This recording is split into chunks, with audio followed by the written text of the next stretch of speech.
Hey besties, here's a story time on how I was the most hated girl in middle school. This some tea for y'all right quick. So basically, y'all, it was this big group of girls, right, that didn't like me for no reason. Well, I think they don't like me because my TikTok and all that. Like, I did not know that the girls didn't like me, right? Like, to me, they don't even exist. I don't even know y'all for real. Like, I don't talk to y'all or nothing. Like, they don't even exist in my world.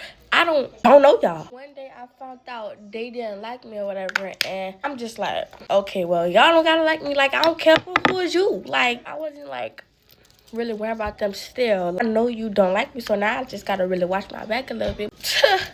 I see why. Now the whole school know we got beef. It's basically one-sided beef because, baby, I don't got beef with y'all. Y'all got beef with me. Y'all, it wasn't really like too much tea type stuff because none of them really came and told me nothing. It's like we just really know we don't like each other. Walking past each other in the hallways every day. No, we don't like each other. When I walk past, they'll like say something under their breath. Guess what? You're saying it under your breath. You must didn't want me to hear it. You wanted me to hear it, but you didn't want me to hear. And you ain't said loud enough to where I could really hear. I'm walking past like, duh. They want to talk about me. Like, what they talking about? They talking about nothing. Mind y'all, it's buku of them. And like me, all my friends, cause my friends hang around with me, right? So it's about 3-4 of us. Buku of them, like they in the teens type stuff. I'm telling y'all, we counted, it's about 13, probably more. Some of them say they like me, but they're showing me signs that they don't like me. Like, you could just tell when a person don't like you. I don't care, because who is y'all at the end of the day? Like, I don't know y'all. Y'all not important. I'm really not going to spill too much tea on here because what they not finna do is get clout off of me, because that's what it seemed like they wanted. They not finna get clout off me. That's what they not finna do, so I'm not finna spill too much tea. I'm just a girl who don't care because I know how this world works. But at the end of the day, I had more in store for me, so baby, it was more coming my way. Guess what? While they hating on me, I'm on to bigger and better. That's all the tea I'm gonna give y'all today because, like I said, they not finna get no clout off the queen. But if y'all stay to the end, comment pink emojis. Bye, besties. Love y'all. TTYL. Get ready with me while I tell story time on how we're basically getting kicked out of our house. Backstory, I lived in this house since I was a baby. Like, I've never once moved. Neither have my parents. They've lived here for 18 years, and, like, they bought this house when it was getting built. So, like, no one else has lived in this house. So, fast forward to when I was in my sophomore year of high school, which was last year, and I was getting, like, hardcore bullied. It was affecting me a lot. So, my parents, like, looked into school transfers and homeschooling programs and all this stuff, but none of it was, like, working out. And then here comes along the idea of moving to Oklahoma. So my dad's work had this amazing job opportunity for him in Oklahoma. So we just started rolling, like, kept the ball rolling. Like, I flew out there, I think, twice, one for cheer tryouts and one for touring the private Christian school that I got enrolled into. I met some amazing girls that literally cheered me up and made me believe that I had, like, a future outside of the kids that were bullying me. And they were just, like, the most loving girls I've ever met, and they literally saved me. But, like, they don't know that.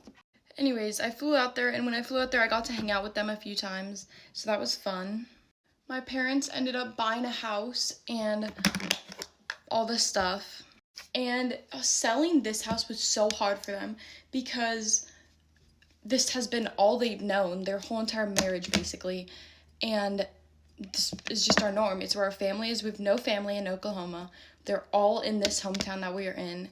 And it's just such a hard thing for them to do. So it took, like, a lot of courage from them, but they believed that it was the right thing to do. Like, it's what God wanted us to do and all this stuff. So they put the house on the market. Within the first, like, 2 or 3 days, we had really good offers, which was kind of sad. If you saw my other video that I posted, like, yesterday, I think, about my backyard, like, you'll understand. My house is literally amazing. So I don't blame them for putting an offer on our house, but it gets worse. The whole process was going really smoothly for the house sell and the house buy in Oklahoma. So one lovely evening, my dad gets a call saying that they can no longer transfer my dad, and now our options are me and my mom and my sister move to Oklahoma without my dad, and he travels for work from Oklahoma to California. We cancel the move in total, or my dad moves out there with us, but he just doesn't have a job until he finds one. We were in this predicament for at least a month and a half. It was so traumatizing. We end up canceling the Oklahoma move. But now our problem is that we don't have a house in California anymore because we sold it. So then we're like, why don't we just go? We can still see our dad just like once every month, and like, let's just freak it, we ball. So we started the whole process back up again, and yeah. Oh, and in between that, when we canceled it, we sent a letter to the buyers of our house, basically asking for a house back, saying like, because we were already under contract, so if we like got out, we could get sued or something. So we sent the letter, and they were biatches about it. Basically saying like, you guys put this house on the market, like, we're gonna buy it, like, we don't care, like, anything, like, which honestly, like, I don't blame them. Like, if I found my dream house, like, I don't know if I would let the buyers or the sellers back into their house. But, like, considering our circumstances that, like, I would have to move across the country without my dad, like, that was horrible. Considering we didn't know anyone out there other than the one family that I met from, like, my friend's family, it was so hard. My parents literally begged them, but they wouldn't let us out. And at this time, my mom was, like, terrified to move across the country without my dad. Like, I would be too. Like, I don't even blame her at this point. So, once again, we cancel everything again. And my mom basically was like, I can't do this. I can't move across the country without my husband and, like, all this stuff. So, my dad's like, yeah, I'm not going to force you to move out there, like, without me. Like, I'd feel so unsafe if I was you. During this time, where we're trying to find a house back still here in California, my parents are still trying to get our house back. But obviously they signed the contract, so it was nearly like impossible. So they're looking for houses like in our town, still close to our family and everything like that. And we can't find literally anything. And at this point, our money is kind of out the drain because we spent so much on like flight tickets and the house in Oklahoma and my school tuition at a private Christian school. Like, it was a lot. So my parents were kind of looking for not a downgrade, but a cheaper house, because at this point we were just kind of sunk. And the only house that would fit our family of 6 is a new construction home that's just been built, which would probably put us in a worse money situation, but I don't know. And now in 5 days we are moving into that brand new construction that brand new construction house 2 minutes away from this house. So what did we learn throughout this whole little journey of ours? You know what? I don't really know. Oh, what I've learned is to suck it up from bullying and not try to find a way out. Anyways, well, that's kind of my life story for the past 1.5 years. And now I'm finally excited just to be settled in a home and not have to worry about moving across the country. So, yeah, guys, thanks for watching. The cat's out of the bag, y'all. My dad has found my TikTok. So here's a story time on how he found out why I play with slime. Get your money's worth and let it drain. Yeah. But around like 12 something, I got this text from my dad. And I'm only going to read the first part. And it says, you're just a effing lying bee just like your mother. T for me. Like T for me, you know. I didn't see that text message because I was night-night. Like, I was taking a nap, okay? And, you know, at the end of my luxurious nap, I hear my mom and my grandma on the phone. Me being nosy, you know, my grandma, she hands the phone to me, and my mom, she's like, beware. I'm like, beware of what, Mom? Beware of what? She's like, your dad found your TikTok, and he's livid, like, he's mad. And at this point, y'all, am I mad? No, it was inevitable. Like, it was gonna happen. Like, y'all, I'm at 800,000 followers. I'm surprised nobody has sent that man my TikTok until now. But, you know, I was surprised that it took this long. What? So, apparently, I don't know which family member did it, but somebody found my TikTok, and they showed their TikTok to another person, and that said person called my dad livid, I guess cussing him out. And his reaction to me was, I'm a lying effing bee. And the reason why he can call me the B word so easily is because he's been calling me the B word. Riddle me this. Don't y'all think, in all honesty, don't you think, if I was lying on this man's name, wouldn't I have started doing it the moment I got from under his supervision? Let me give y'all a timeline. I moved to New York when I was 16 years old, right? I have not seen my parents since I was 16. It's been 6 years. So, you know, by your logic, as soon as I moved to New York, I should have picked up the phone and started filming TikToks. By the way, this isn't my first time going viral on TikTok. I went viral back in 2023 trying Japanese snacks. If it was all for views, I would have exposed you during this time. And technically, you're still not exposed because nobody knows who you are besides family. Nobody knows your name. Nobody knows your age. They don't know anything about you besides what you've done to me. Oh yeah, and he's trying to sue me, I guess. Sue me because I'm lying. And he's talking about defamation of character, but nobody knows who you are. But yeah, y'all, the cat's out of the bag. So, hey family. Like, hey y'all.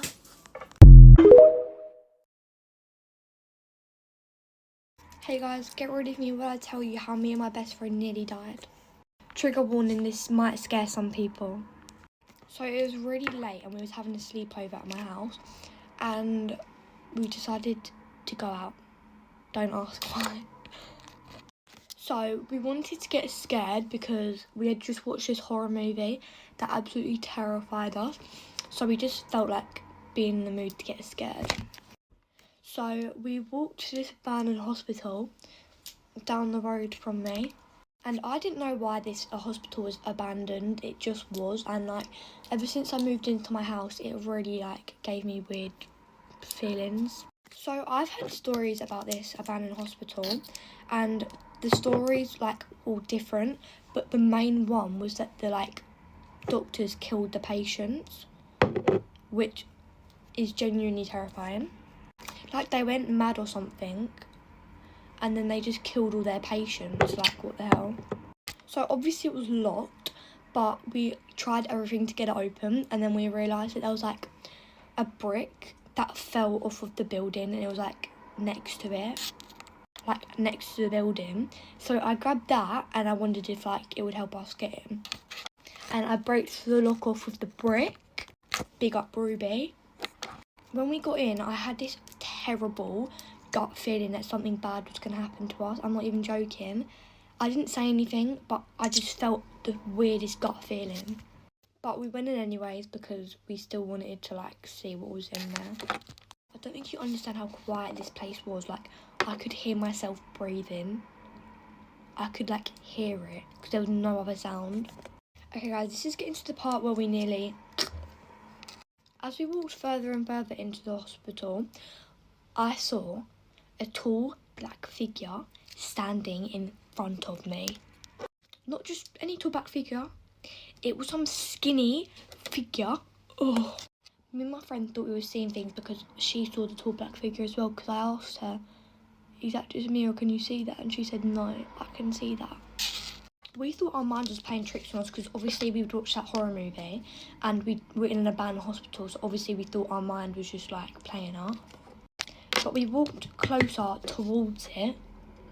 We started sprinting, screaming, crying. We felt like as the hospital got longer, because as we walked to the back, we ran this way and this tall black figure was sprinting after us. But I felt like the hospital was getting so much longer. Like, as we was running, it kept going.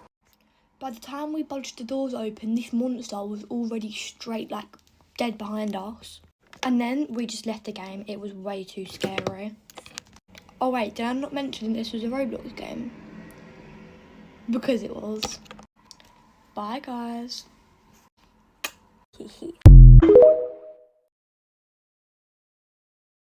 I know you guys missed my story times. Story time on how I basically tortured a few girls in my old primary school. So that used to be when I was like still in France.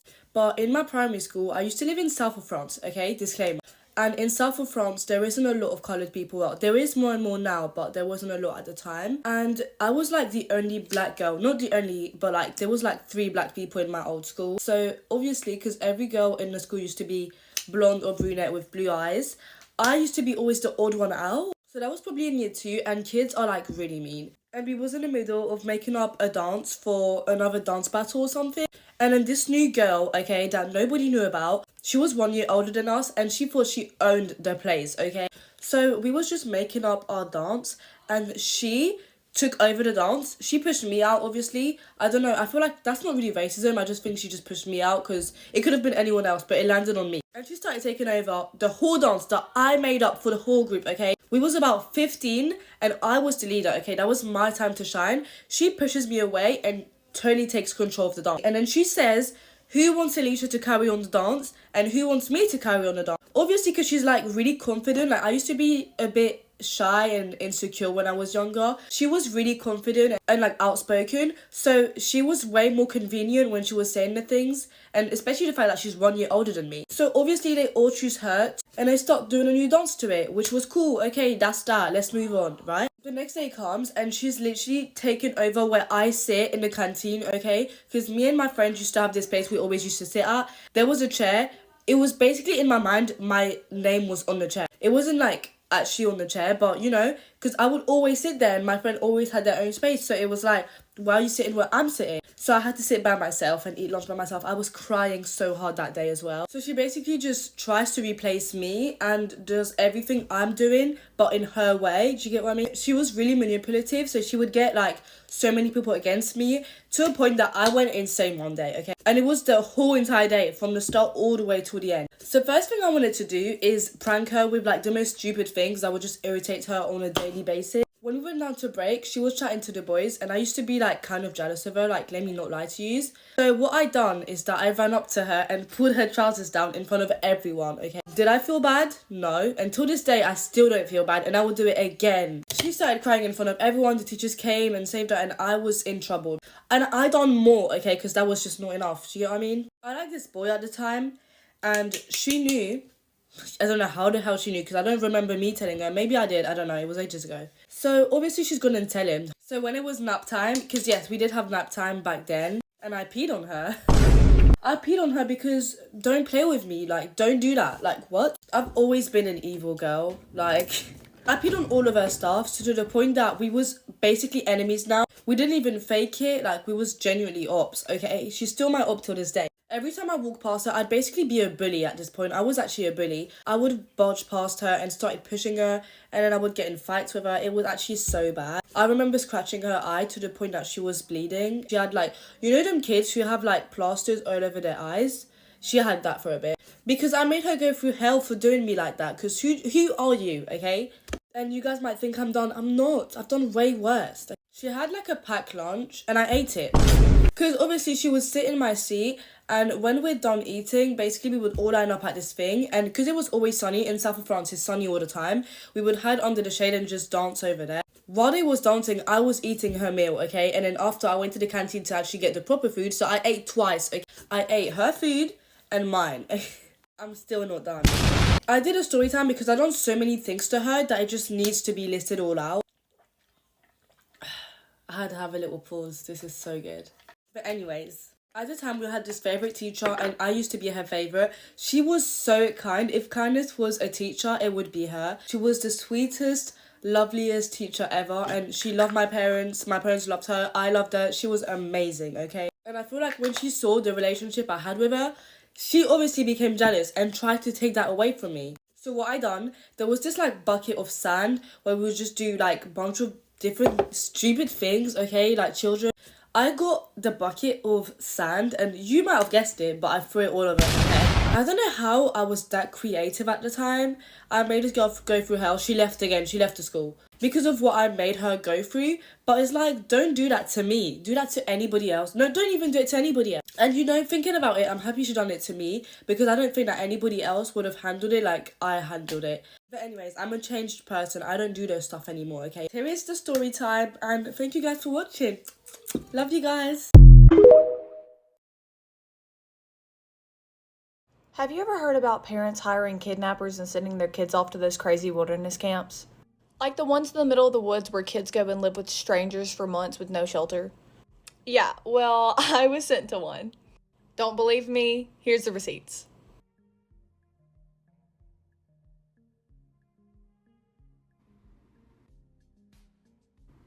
Yeah, so I was sent to Blue Ridge Wilderness Therapy for 4 months. I felt like it was time to finally do a story time on this because it's such a huge part of my life and not enough people understand it. I feel like these experiences are not talked about enough, and it changed my life forever. So let me tell you how it happened to me. I was 14 years old. I wasn't failing school. I wasn't doing drugs. I was just misunderstood. I had big emotions, but I wasn't dangerous. And this was a time in my life where my dad had just become a single father and he didn't know how to fix me. It was 5 a.m. on the day after Valentine's Day, and I had heard my door open. I was half asleep in my bed, and all of a sudden, this man and woman that I had never seen before walked into my room looking scary as all get out. There was no knocking, no warning, just get up, do you have clothes on, you're coming with us. I had no idea what was going on. I was frozen. I didn't scream. I didn't fight. And out of pure fear, I just did what they said. Next thing I know, I'm locking arms with them and being escorted out of my house.